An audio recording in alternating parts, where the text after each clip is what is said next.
Alright, so here's this part of the worksheet that a lot of people really struggle with. Is these 45, 45, 90s and the 30, 60, 90s. So I'm going to attempt to break down exactly how we use this unit triangle to solve these really simply and really easily. Alright, so I'm going to draw my unit triangle. Here it is, that 45, 45, 90.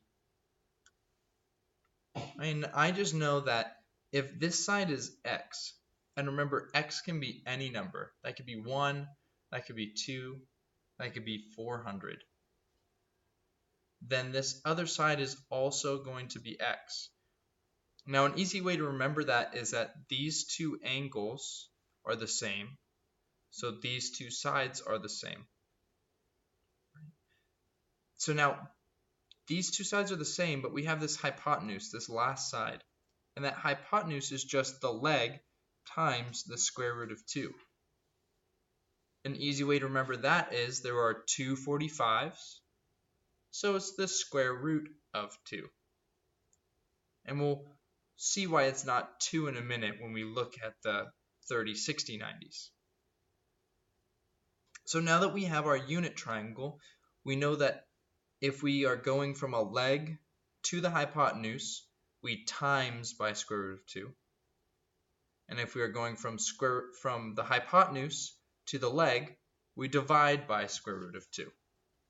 So let's look at number 17. Here they give us a leg.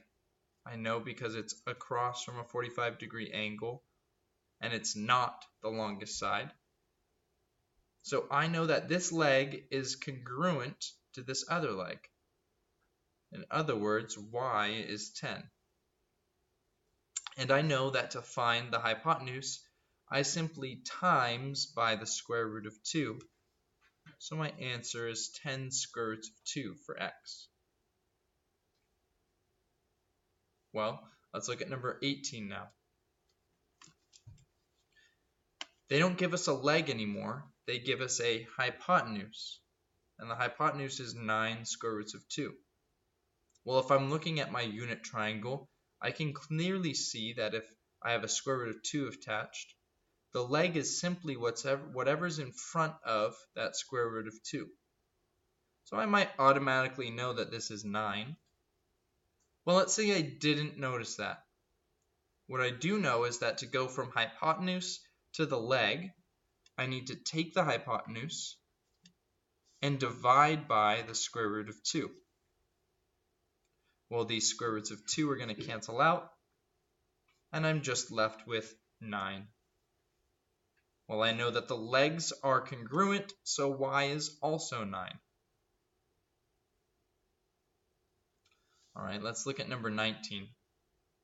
Here we have a 45, 45, 90, and they give us the hypotenuse.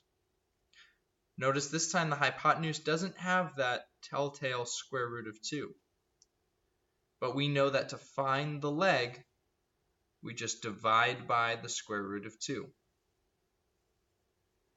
Well, we don't want a radical in our denominator, so we times by the square root of 2 on top and bottom. This is so that our radical will cancel out in the denominator and give us a nice whole number below. So we get 4 square roots of 2 over 2. Square root of 2 times square root of 4 times square root of 2 is square root of 4, which equals 2. Then 4 divided by 2 just simplifies to 2 square roots of 2. We know that one leg is congruent to the other, so this is also 2 square roots of 2. And last but not least, let's look at number 20. Again, they give us our hypotenuse, and it's not easy to tell what the leg would be. It doesn't have a square root of 2 attached. But we know that to find the leg, we just divide by square root of 2. Again, we multiply by square root of 2 on top and bottom in order to move this radical up to the top. Square root of 2 times square root of 2 is square root of 4, which is 2. And then we just multiply the numerators straight across. Now that doesn't simplify, so that's our answer, 3 square roots of 2 over 2. And the other leg is 3 square roots of 2 over 2.